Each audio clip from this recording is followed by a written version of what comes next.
Good morning, good afternoon, wherever you are in the world. It is a great pleasure for myself and for Christina Voigt, who is joining me, to welcome you to this first webinar on IUCN's participation at the International Court of Justice proceedings on climate change state obligations. I said first because we're going to have a second one tomorrow at 6 p.m. If you want to do it all over again, you're more than welcome to join us, but obviously this is for the different time zones and so forth. We are aware that there are a lot of people who have registered, but also that a lot of people may see it online recorded, so it will be recorded and you can share it afterwards. My name is Francesco Sindico. I am the co-chair of the WCL Climate Change Law Specialist Group, and I had the pleasure and indeed the honor to act as counsel for IUCN in the oral proceedings and throughout the whole experience before the ICJ on behalf of IUCN. And with me, we have Christina Voigt, who is the chair of the World Commission on Environmental Law, and who, like myself, has been lead counsel actually at the ICJ on behalf of IUCN. So what we're going to do today is I'm going to just frame things a little bit. I have a very short slide deck that I will share with you in just a second. I will then give the floor to Christina, who will take you through the key legal messages that IUCN has delivered at the IUCN. But we will then indeed have enough time to get questions and have a discussion amongst ourselves about what were these points, but also the implications coming out in a way for IUCN, but also beyond IUCN. So without further ado, I will start. And if the chat is working, feel free to introduce yourselves so we know who is in the room, and then feel free to use the Q&A box when you have a question, and I will raise these questions to Christina, and some I may even answer myself afterwards. So let me just share the slides.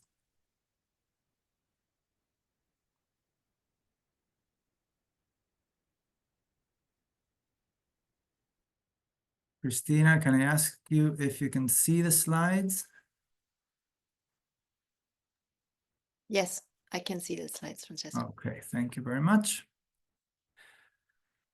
So this is us, literally just, I think, 4 days ago. So I don't know, I have mixed feelings. It seems a long time ago. It seems literally an hour ago. And this was obviously ourselves, Christina and myself, together with Dr. Grethel Aguilar, who is the Director General of IUCN. One thing, this is very important to understand, especially for those who do not work on a day-to-day basis for ICJ, with ICJ or with international law. This was not an adversarial case. And by that, I mean, this was not a case where a single country considered that another country was breaching international law and sought redress before a court of law. The ICJ does these kind of things, but not this time. This was something called an advisory opinion, which is where a body of the United Nations usually is entitled to ask a or more legal questions to the ICJ to seek clarity on those questions. This is what this was last week, an advisory opinion. The difference is that if it is an adversarial case, state against state, the decision is legally binding. In an advisory opinion, the opinion is not legally binding. We can get to that later. So obviously the question is, what were these questions? I will not neither paraphrase them. You have them in front of you. Some of you will know them by heart. Others may have seen them for the first time. What is important to understand is that, yes, we are in a court of law, but these questions are also highly political. And by that, what I mean is that they have been negotiated word by word, almost as if it were a COP decision or a treaty language, by those who really wanted to push for the question and those who were accepting the question but wanted maybe something more in the question or something less in the question. And by these, I mean states, sovereign states. This explains to some extent why this question is so broad, as you can see. What are the state obligations to protect the climate system? And what are the legal consequences if by acts and omissions states cause significant harm to the climate system, with specific attention to vulnerable groups or specific island countries like small island developing states? As Christina will also say, and we can discuss later, this allowed countries to bring so many things within these oral proceedings. Very interesting to see how actually the court will deal with it. It goes without saying, and by now, those of you who may have followed will know this very clearly, that yes, this question has been brought by states led by Vanuatu, but really it all goes back to 5 years ago in a classroom where a group of students dreamt about this. And this is the Pacific Island students fighting climate change. Many of them were actually in The Hague. Christina and I had the pleasure to meet some of them. And it's also, it's worthwhile recognizing that their passion and their stamina really led to what we have now. A few words of the process of IUCN and of the process of the whole proceedings until now. It was not a given that IUCN would be in these proceedings. These proceedings, states are allowed to be in it if they want, but international organizations have to request to participate. And we did so in March 2023, and we were granted access to these historical proceedings in May 2023, if I'm not mistaken.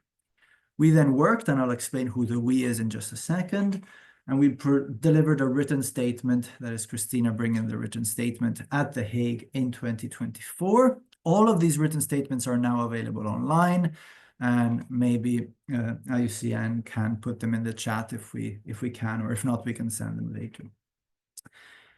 Interestingly, and I think this is a very important point, every single state who did produce written statements had then the right to comment on other states, other parties' contributions. At IUCN, and again, I'll explain who did this, we did this very, very conscientiously. We reviewed every single one of the other 90, I think there were, if not more, submissions, and we commented on them. And I'm proud and happy of everything we did, but I have to say that those written comments, I think we did a really, really good job with them. And that was August 2024, and that's myself and Edgardo Sobenes, another counsel for IUCN, presenting it at the ICJ in August. Obviously, just last week, we had the oral statements. And then when we all thought that we could finally relax and go home and enjoy our break, as you may have seen, the judges, literally after our statement, sent 4 questions, highlighted 4 questions that every single participant, if they want, can answer in the incredible time frame of 1 week. So we're actually, Christina and I are coordinating with the rest of the group to see which ones and how to answer. All going well, we will have a decision at some point next year. So who actually did all of this? I want to highlight here that this has been a massive effort, coordinated and within WCL, the World Commission on Environmental Law. IUCN Secretariat has very kindly provided us with this opportunity. And WCL, led by Christina Voigt, but with a lot of other people involved, has been tasked to deliver this work. As many other parties, this has been done in a pro bono basis. So yes, we had lead counsel presenting orally in The Hague last week. That is Christina, myself, and Gretel Aguilar. But on the left, you have the list of core group members, which have been absolutely invaluable throughout this year and a half, if not more, of work. However, it's not just the core group. We had a wider advisory group, and this came mainly from the climate change specialist group. But we also had feedback from members of the steering group of the World Commission on Environmental Law. And obviously, it goes without saying that we got very useful feedback also from the IUCN Secretariat as well. the one thing I want to emphasize, and with this I'm almost finished, is that this has showed the power of WCL, but also the massive efforts in coordination that we were subjected to. And it did work well, but obviously it was very, very, very demanding. And I will finish just to further introduce, further introducing you the core group. You have all their pictures here. I apologize. Hopefully it will work. There you are. And if they are online or if they will see this recording, I just want to thank every single one of them. It was a pleasure working with them, and we couldn't have done it, obviously, without such an amazing group of members of the World Commission on Environmental Law who supported myself, Gretel, and Christina, even in the run to the oral proceedings. So I will stop there. Hopefully that gives you a little bit of a framing of what we have done last week, but I will now stop sharing and I will give the floor to Christina to share the legal points that IUCN made last Friday. Christina, the floor is yours. Thank you so much, Francesco. And I will talk about the legal points, not just the ones we made last Friday, but also in the written submission. But first of all, briefly introduce myself. My name is Christina Voigt. I'm the chair of the IUCN World Commission on Environmental Law and a professor of law at the University of Oslo in Norway. And as you can perhaps hear, I somewhere lost my voice on the travel back from The Hague to Oslo over last weekend. This webinar today is also part of a webinar series by IUCN WCL. The webinar series is called The Transformative Power of Law, Addressing Global Environmental Challenges. And we've had webinars for several years now, always trying to pick up on most recent events, what's happening in the field of international environmental law, and what lends us, of course, to this webinar today here is the ICJ oral hearings. Having said that, we also have another webinar this afternoon at 2 o'clock where we'll talk about the negotiations for a new plastics treaty, which did not finalize, but we will hear a most update version or information on where those negotiations stand. Now, let me start first also by thanking you, Francesco, so much for the work that you've done in the preparation all the way, and you showed it so beautifully on your slide, all the way from the first announcement that the UN General Assembly had adopted a resolution to request of the ICJ an advisory opinion, all the way to where we are now. And currently we are still working on answering those 4 questions that the judges very kindly asked us to answer by the 20th of December, right before Christmas. So it's been an enormous journey that you guided very skillfully and respectfully with this huge group that you showed us. It was a massive effort of coordination and cooperation, and thanks to you, Francesco, we are where we are, of getting everyone in this huge group together and behind this IUCN effort. We've worked on these proceedings for, I think, 1.5 years. So it's been a long journey, as you showed, in representing IUCN, right? It was IUCN who participated in the proceedings, but WCL prepared all the written statements and the written comments that Francesco showed, and of course, then also the oral statement. Just as a side note, this is not the only international advisory proceeding that WCL supported IUCN with. IUCN also participated at the advisory proceedings on climate change before the International Tribunal on the Law of the Sea, as well as the advisory proceedings before the Inter-American Court on Human Rights. And my role as lead legal counsel in all these 3 proceedings was primarily to make sure we are saying pretty much the same thing in all three proceedings, that we have a consistent voice in these three different courts. We worked with three different groups of experts within the WCL to prepare the statements for all three proceedings, but it was very important that we put forward consistent arguments across these different courts. Now, the core of IUCN's position was presented at the ICJ last Friday, and I'm sure some of you have perhaps watched it live, but it is also recorded. You can go back and watch it on UN Web TV, and I think we've seen a reference to it in the chat. And since last Friday, at the end of the oral hearings, the court made the written statements and written submission publicly available. All the written documents were confidential until last Friday, so we were not able to talk about them, which was, of course, a little sad. We were burning to talk and discuss IUCN's arguments, but the court asked everyone who participated to hold all the documents confidential until the end, until the oral proceedings were over. So now they're over, now everything is out, and you already saw the link in the chat. So this is now public knowledge and everybody can access it and read it. It's available online.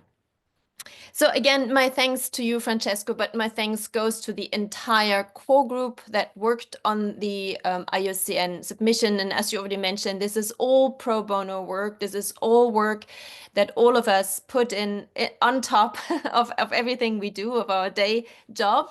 So I just wanted to recognize that, and you were kind enough to show all the counsels that worked on the ICJ submission. The whole core group was listed as legal counsels in the submission, so to recognize their important contribution. And in addition, as you mentioned, there was an advisory group of about 120 people or something. It was a really huge advisory group, including the all other chairs of the IUCN commissions, members of the secretariat, outside people, inside people. So it was a broad outreach to make sure we respect and reflect a wide range of views. Now, I will try to run through IUCN's core legal arguments. And of course, I could now talk for hours, but I won't. So I will try to cut it short. The initiative, as Francesco mentioned, came from students in the Pacific, and they were there, they were very active, and they would always call this whole process as bringing the world's biggest problem to the world's highest court.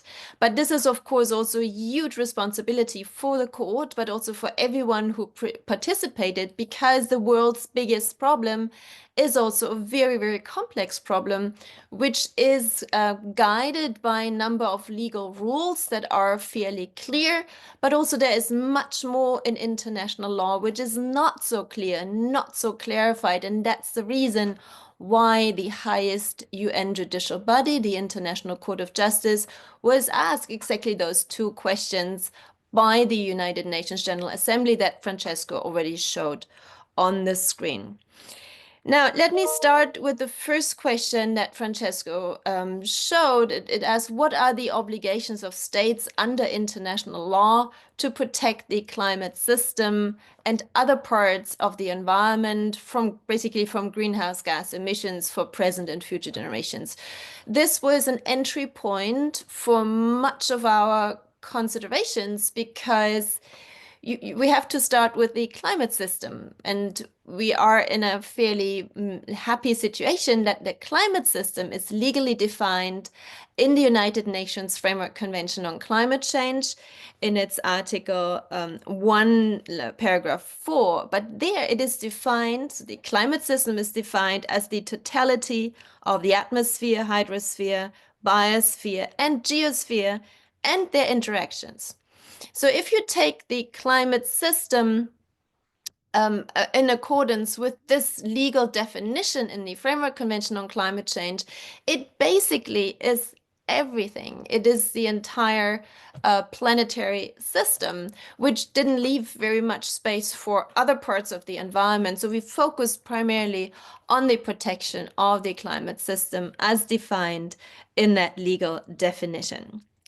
Now, the second step, and that's a bit of a legalistic argument, is of course how to structure our arguments to the court, and it's also how I will structure them when I go through these arguments. And that structure is where we find some guidance in Article 38 of the Statute of the International Court, which lists the sources that are available to the court over which the court can use in answering questions put to it or in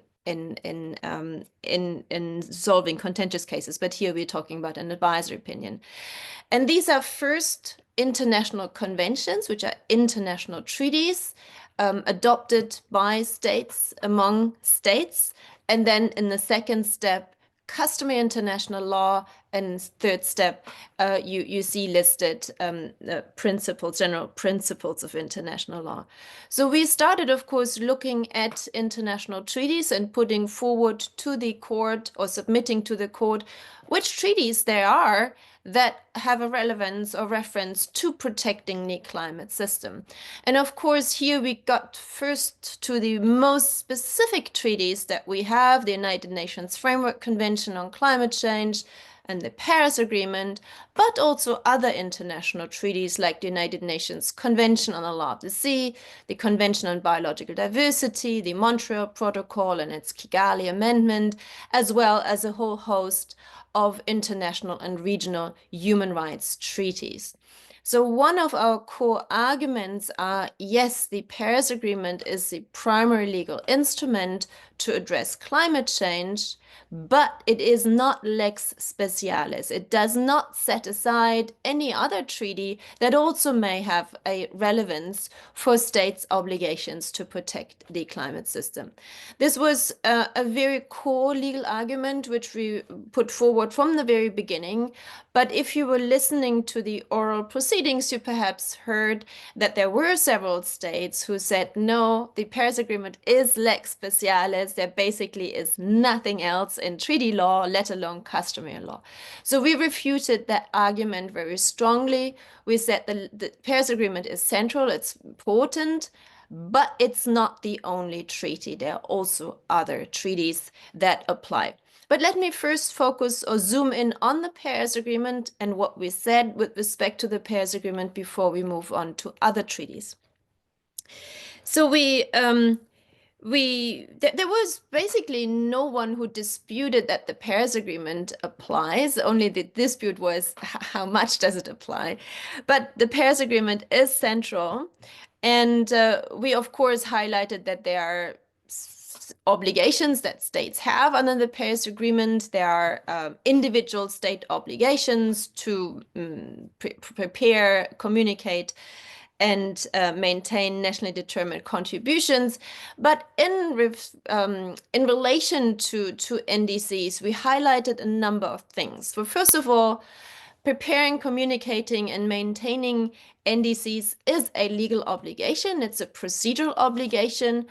Of result, states have to put forward their NDCs, but that's not the entire story.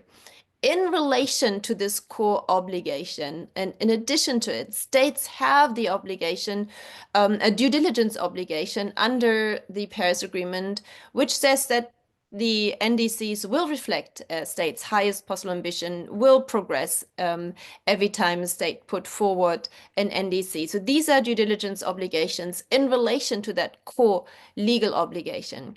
That's an interesting argument, which we also put forward from the very beginning, but which we only in the oral proceedings heard was taken up by quite a lot of states, which is a good sign, because it says basically NDCs is not just anything parties want to do. It's not just purely in the discretion of states, but it's something where the Paris Agreement sets certain requirements of conduct or due diligence obligations. We also highlighted the legal requirement that NDCs need to be informed by the outcome of the global stocktake. And of course, in the outcome of the first global stocktake from last year, we find the reference to transitioning away from fossil fuels and energy systems. So we mentioned that to the court, as well as a reference to the need to conserve and protect and restore nature and ecosystems. There's also reference to the Kunming-Montreal Global Biodiversity Framework in that global stocktake decision, which now needs to inform states when they prepare and then communicate next year their NDCs. One last point on NDCs, we also highlighted very directly to the court that states have an obligation to implement domestic measures. It's not just sending in the NDC and that's it. Under Article 4, paragraph 2, second sentence, states are obliged, have the obligation to implement domestic mitigation measures. They are not an obligation of result to achieve the NDC. Still, they are an obligation to take measures that are timely, that are necessary, and that are meaningful. State cannot just do nothing. So again, that's another obligation of due diligence that we highlighted to the court. So in addition to these core legal obligations, we also identified to the court that the Paris Agreement sets international standards in its Article 2. The global temperature goal of holding temperature increases to well below 2 degrees and to take efforts to 1.5 degrees has already been identified by the International Tribunal on the Law of the Sea as an international standard. And we highlighted that aspect as well to the ICJ.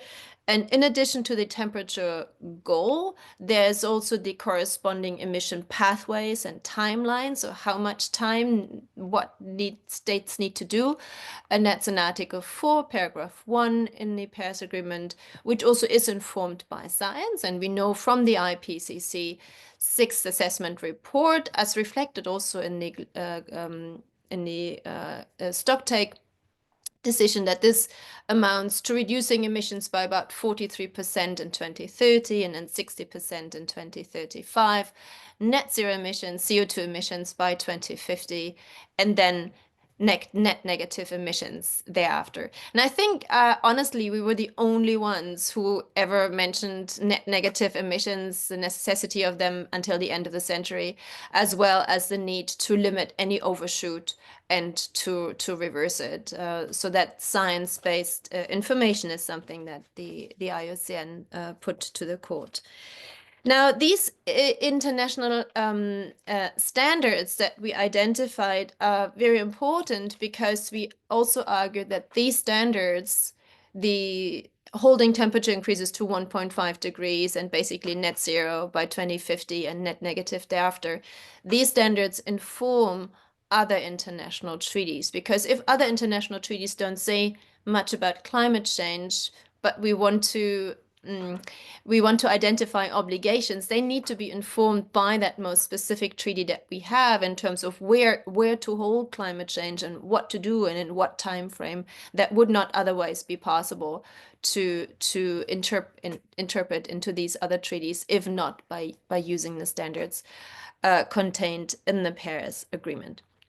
So now, after Paris, we moved on to the United Nations Convention on the Law of the Sea. And here, of course, we are in this very privileged situation that we received a very good advisory opinion from the International Tribunal on the Law of the Sea earlier this year in May, where the tribunal very stringently went through several articles of the United Nations Convention on the Law of the Sea, and first found that greenhouse gas emissions are pollution of the marine environment, either as substances or as energy.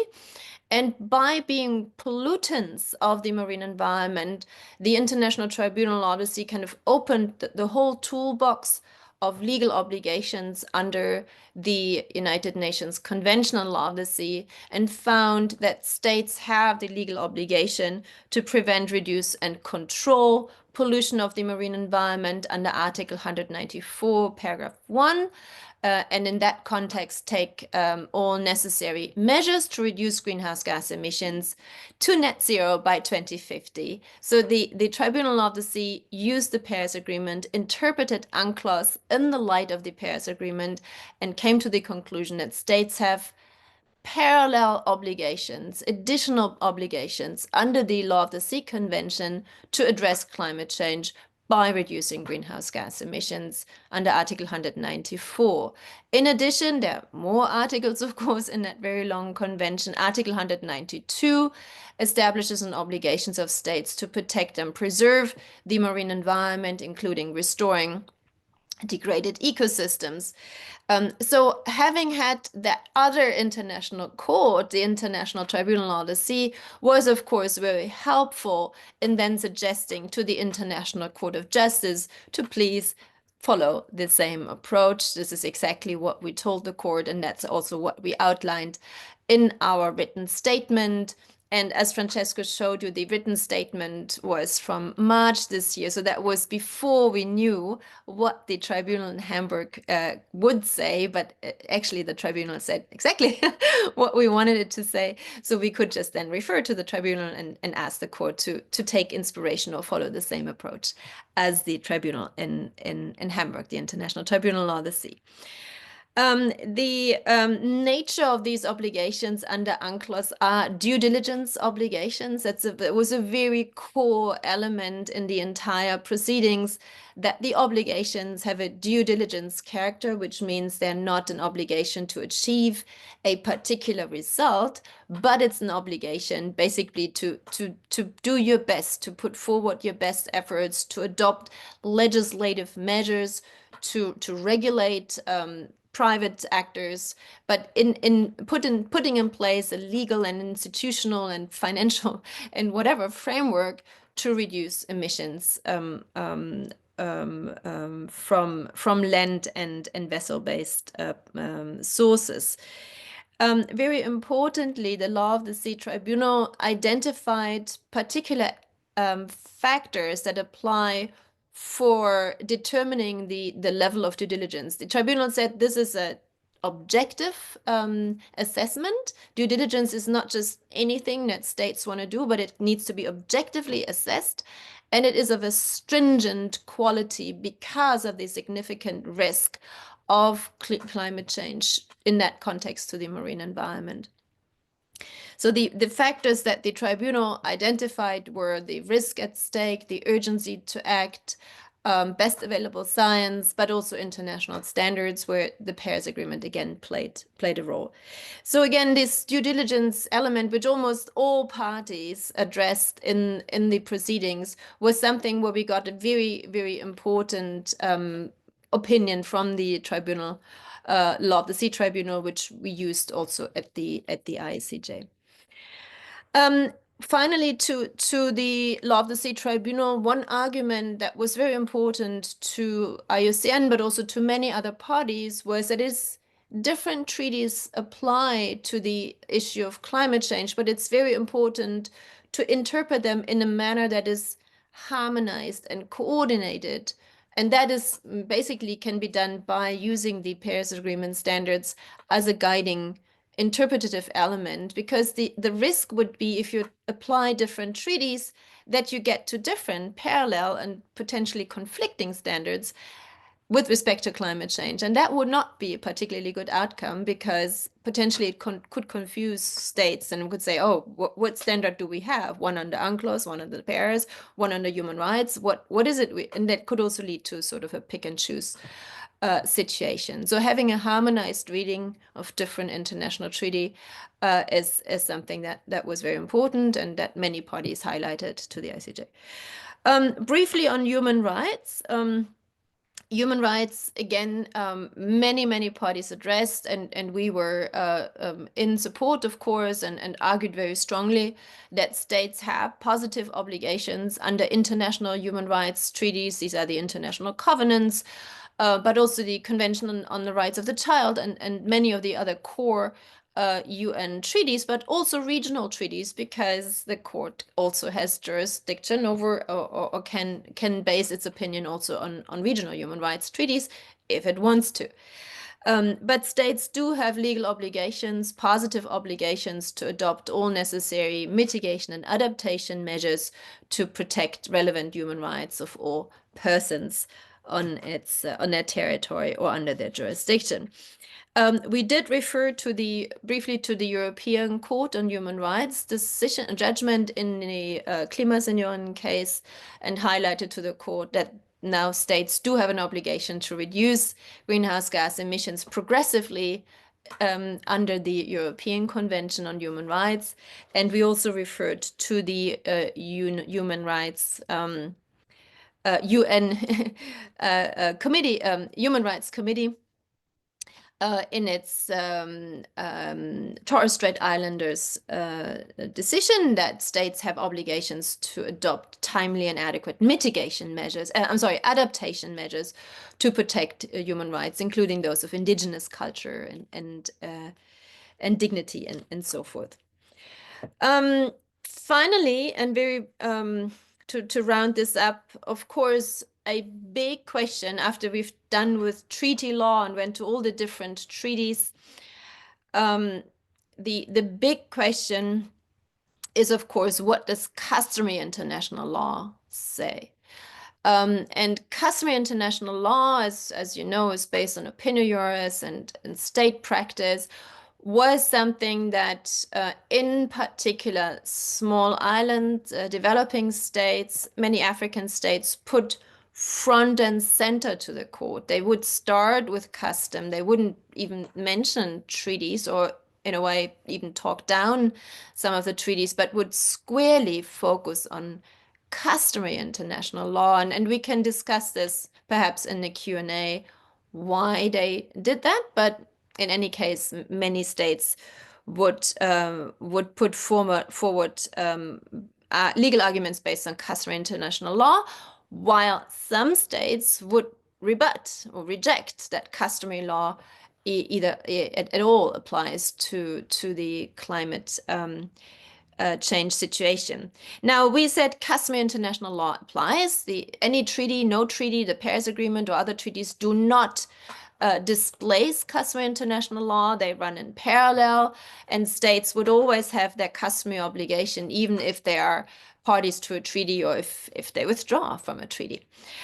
The customary rules that we highlighted in our oral proceedings was the requirement to cooperate, which we only very briefly mentioned because many other states talked on this, but also the prohibition of prevention of significant transboundary harm to the environment of other states or areas beyond national jurisdiction. That was the core customary, the prevention of harm principle that many states focused on. And as I said here, we said that rule applies to protection of the climate system. It is something that has not been set aside. The treaties are not lex specialis, but custom is something that the core should look into. We also went into some more detail because that rule requires the prevention of significant transboundary harm. So the question is, when is that rule triggered? When is transboundary harm significant, in particular in the context of climate change, where it can be many things. Climate change is so complex. So we said that there basically is a presumption that significant harm will occur if warming exceeds 1.5 degrees. But it's not the occurrence of the harm, but it's the risk of harm that triggers that rule. So it is about preventing the risk of significant harm, which means it applies much earlier than when the harm actually materializes itself. And we also said that even we already are at 1.5 degrees more or less, but even if we are under 1.5 degrees of harm, we may already see some significant harm or the risk of significant harm. Again, this norm or this rule is a due diligence obligation. It's not an obligation of result. So even if the harm occurred, a state can still have complied with that obligation if it took all necessary measures, if it acted with the necessary diligence. And again, here we brought in the argument from the International Tribunal of Law C that this conduct is determined objectively by the risk at stake, by the urgency to act, by best available science, by precaution, by international standards. So all that informs the due diligence that is required of states also under customary international law. And that is also informed by the standards in the Paris Agreement, 1.5 degrees, and corresponding pathways and timelines. So that's a big argument we made there, and put it to the court as one of our last points in our oral intervention. And then finally, so that was basically my part in the intervention, and then Francesco entered the scene to wrap it all up. He literally was the last thing, the last intervention that the judges heard. Francesco addressed the second question that was put to the court in the General Assembly resolution that deals with the legal consequences if states, by having not complied with their legal obligations, have caused harm to the climate system. It's a bit of an intricate question, but we said, well, the rules and the whole institute of state responsibility applies if an internationally wrongful act can be established. And any breach of an international treaty or of customary international law can establish an internationally wrongful act if it's attributable to a particular state. That gives rise to state responsibility with a number of consequences. Well, first of all, a state always has the obligation to not repeat the wrongful act and seize the wrongful conduct, that is clear, but also has to give guarantees that it will not act in that wrongful way again. And finally, of course, a state that has, or for whom state responsibility arises, has the obligation to make full reparations, and that is restitution, but also compensation and satisfaction, either individually or combined. That, of course, is a big issue that many states wanted to highlight. We said, yes, that institution of state responsibility applies, but we can say much more in the concrete because you can't really identify this in the abstract. You have to see how this would play out in a potential future contentious case, if a case were ever to make its way to the International Court of Justice, then all these obligations and consequences would apply. But we also highlighted that these rules on state responsibility are flexible enough, for example, to take into account the very heightened vulnerabilities and special circumstances of small island developing states, and also should take into account the long-term duration of climate impacts and reflect intergenerational equity and take into account the interests of future generations when state responsibility and the legal consequences were established in a future case. So in sum, this is very briefly our very long statement and intervention. I think the core legal argument that we made is that every state has an obligation under international law to protect the climate system by having to do its utmost to keep warming to 1.5 degrees and avoid or reduce any overshoot as much as possible. But if it happens, then also to reverse it. And that is an obligation of stringent and objective due diligence, but it also varies according to states' different responsibilities, but also capabilities. And that obligation comes from different legal sources, from the Paris Agreement, from human rights treaties, from other international treaties, and from customary international law. But at the core, they basically request or require states to do whatever a state can to protect the climate system. I think, Francesco, that rounds up Thank you. tour de force and tour de cours, and I give the floor back Yeah. to you. Thank you very much, Christina. We still have 15 minutes to get some questions and have a bit of a discussion. I see there's at least one, but I do encourage participants to add more to the Q&A. Before I move to the first question, just reflecting on the last 2 weeks and everything, I really feel that the more you review the oral statements, but also the written submissions, you really see how around the two questions you have two camps, really two camps of countries in one direction or the other. And I feel that IUCN has nicely found a place in the middle, let's say. And for both questions, we provided sound legal analysis, sound legal interpretations, and obviously it will be interesting to see whether the court goes into one direction or the other, or whether it stays slightly more in the middle and takes into account some of the points we made. But I do want to engage with our participants. I see the first question. I'm delighted to see Varnika Chala with us. Her question is, was there a definition of harm to the environment in the last set of arguments presented by IUCN, or reliance on any legal instruments for the assessment of such harm? So I hope you don't mind, Christina, if I kindly ask you to take this question. Yeah, as I already mentioned, we said harm to the environment. I mean, it's in this context, it's harm to the climate system, right? That's how that particular rule applied in the context of this proceeding. And we said harm to the climate. It's intricate, right? When is the climate system harmed? And we had very long discussions in the core group. Is it the concentration in the atmosphere? Is it actually the climate harms on people, on nature?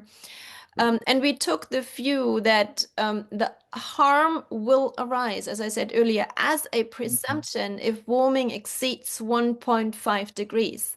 And that harm can have very different, or can materialize itself in many different ways. But once 1.5 degree is crossed, we will get closer to significant harms as outlined by the IPCC. So we would refer back to the IPCC and how the IPCC dealt with harm occurring at 1.5 degrees compared to harm at 2 degrees. And we said, with every fragment of a degree of warming, harms will just intensify. But in the context of applying this particular rule, it would have to be looked upon in the context of a specific setting. It's hard to determine that in the abstract because you would have to look at, let's say, a small island state which loses its freshwater resources or whatever it is. But we also said that significant harm can occur already below 1.5 degrees, but that would depend on these specific circumstances and particular vulnerabilities in a particular setting.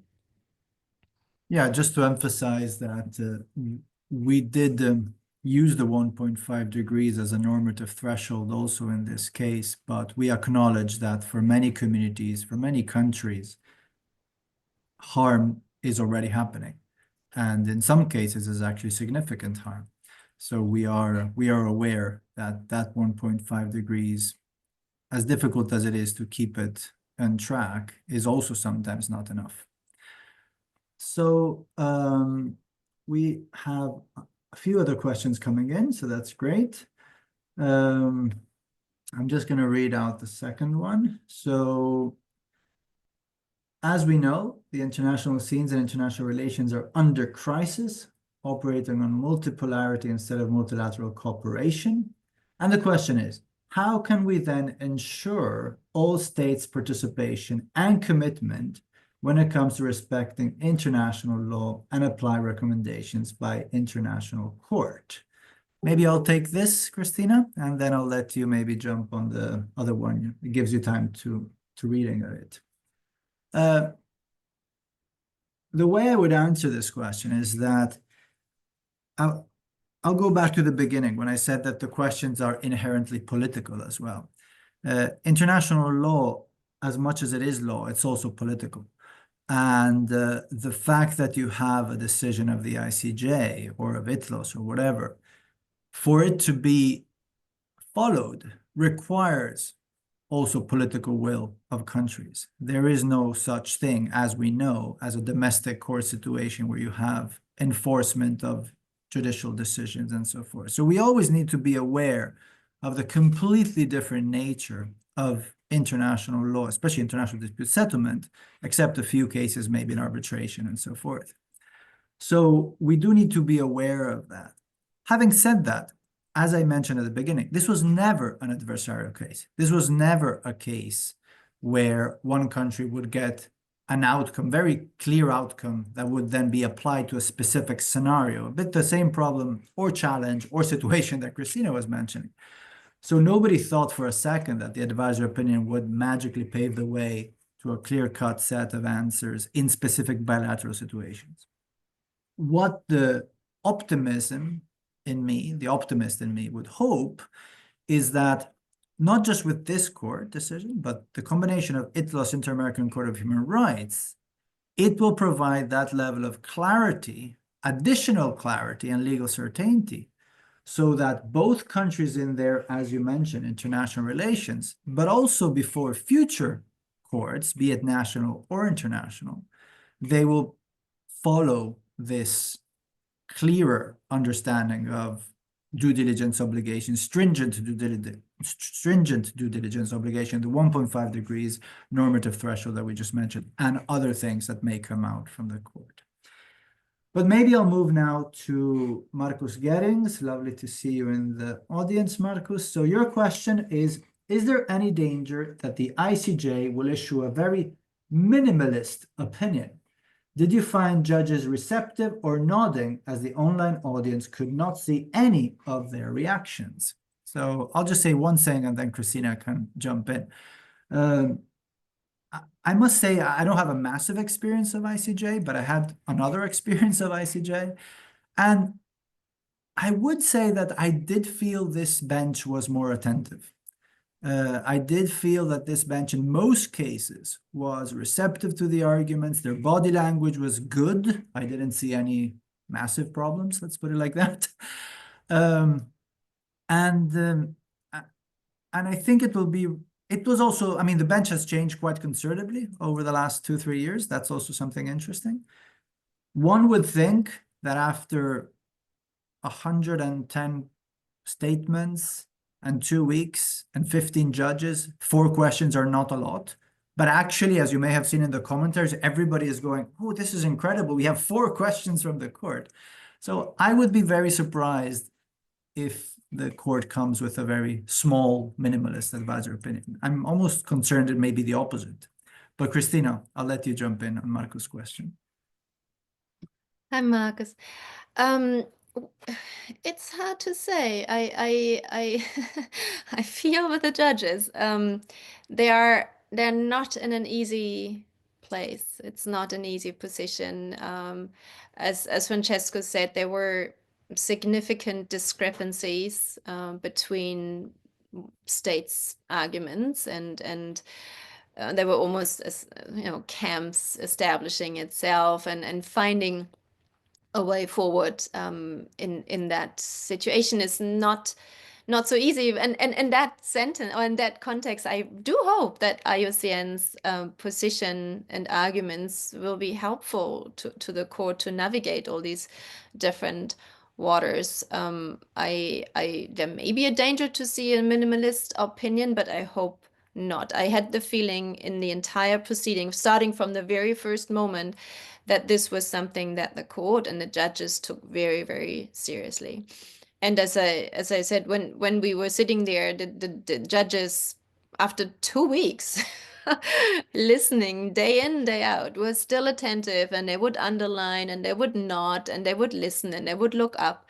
So it's something I think they feel very heavy on their shoulders. This is a historic moment for the court. And I think they might take long to get to the opinion, but they will definitely find their way through. And as I said, did you see nodding and receptive reactions? Yes, but also to the opposite. There would also be shaking of heads, and there was all sorts of things, which can be a bit confusing when you stand there and talk to the judges.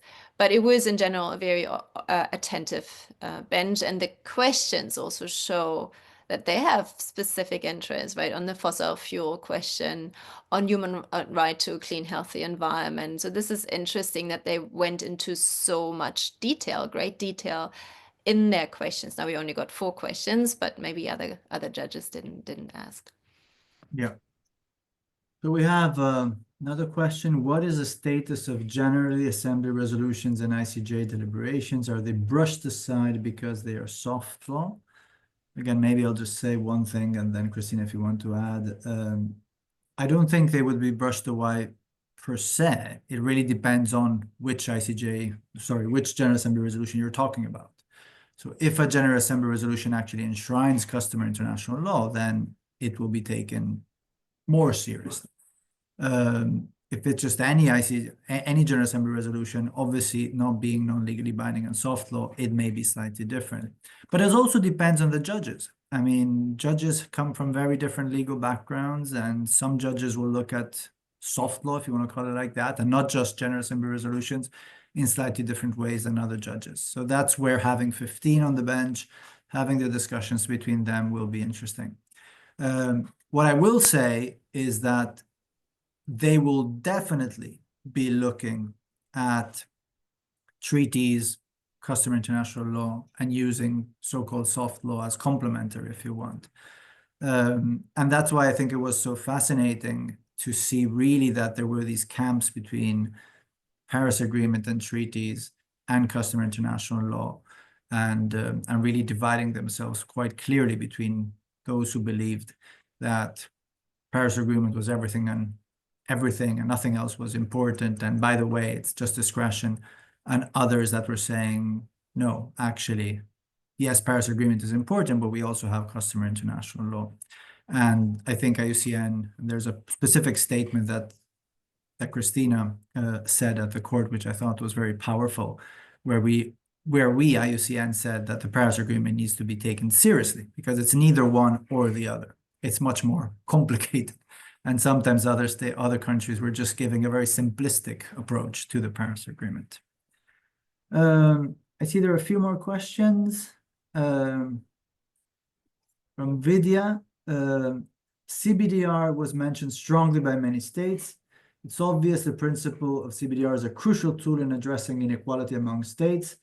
Do you see possibility on stronger implementation of CBDR in climate actions and possibility of it to be a reflection of customary international law? I think, Christina, I hope you don't mind. I'll leave this to you.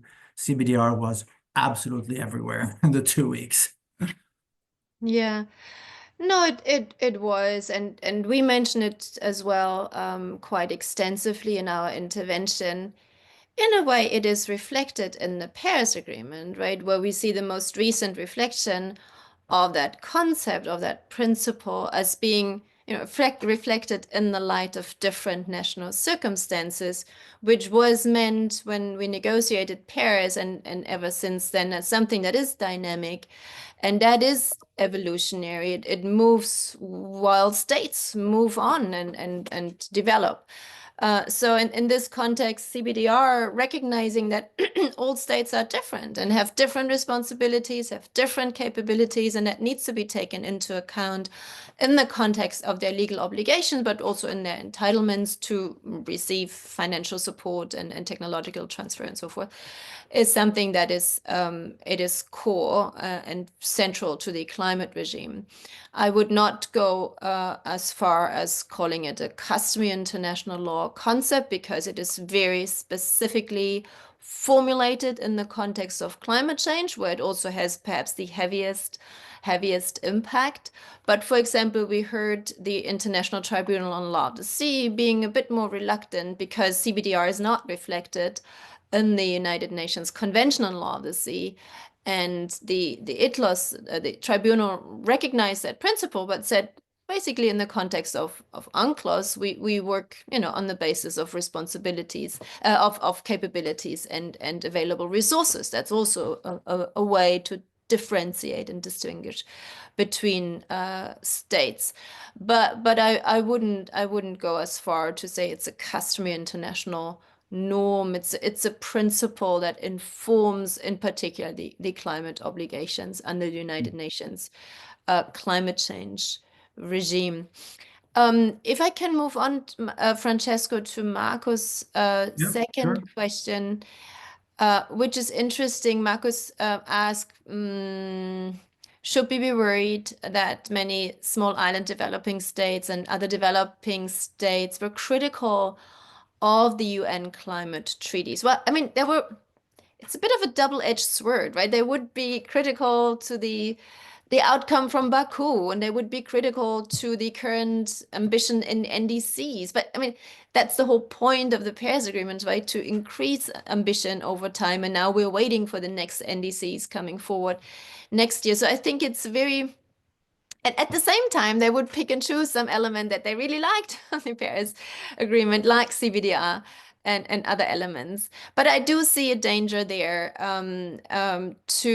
to try to talk down Paris, to try to talk down the United Nations climate treaty and the whole process around it, as if there would be anything else that is more effective or get states together to act. I can't see that, and I'm very doubtful that a customary norm to prevent transboundary harm or harm to the climate system would have the same, how can I say, multilateral effect of getting states together and actually act together. And climate change is a collective action problem. It can't be addressed by individual states alone. So downplaying the role that these UN treaties play and the whole process around it is, in my view, quite dangerous, because we don't have anything that could, replace it or has any chance of getting states together. But it's also, there was a little bit of, a lot of misinformation about the Paris Agreement. For example, very few states mentioned that it's a continuous obligation. Now, if you look at Paris right now, NDCs are not enough, but this is the whole, as I said, the whole point of getting on and progressing in their NDCs. And this is also the reason why we try to make this argument consistently in all these three courts, that other obligations apply, yes, but they are informed by the standards that we have in the Paris Agreement. So not to undermine Paris, but to support Paris, even if we have additional parallel and cumulative obligations in other treaties or in customary international law. So I just want to bring in my 2 cents on this last question of Marcus, and then we'll be closing the webinar. I agree full-heartedly with Christina's points. I will say, in addition to that I hope that there is a strategy behind, if not all SIDS and developing countries, some of them who brought these arguments, to use their oral statements at the ICJ and their proceedings at the ICJ, and hopefully use the advisory opinion, especially if it comes before COP30 in Belém, as also a way to put more pressure, but positive pressure, into the climate regime, into actually pushing other countries to do more, into raising that climate ambition and so forth.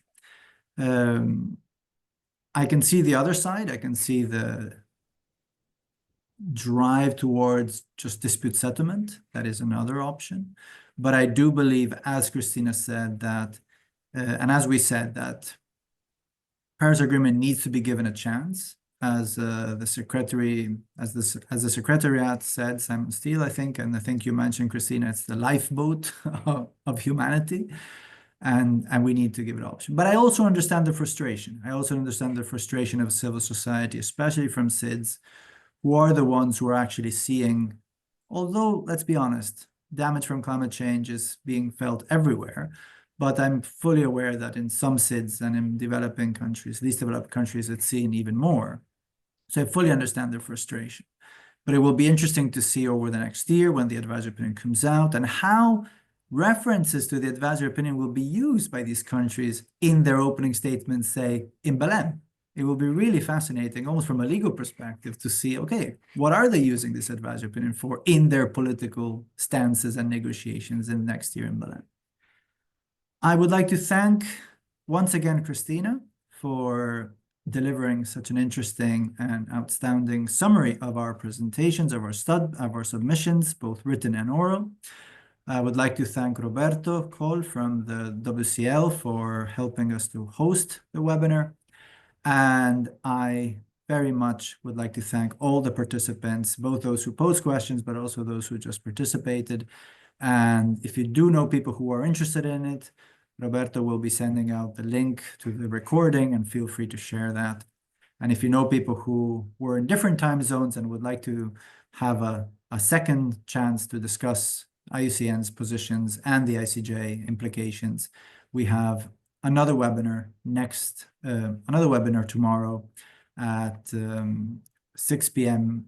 UK time, if I'm not mistaken. So that would be 7 p.m. Central European time.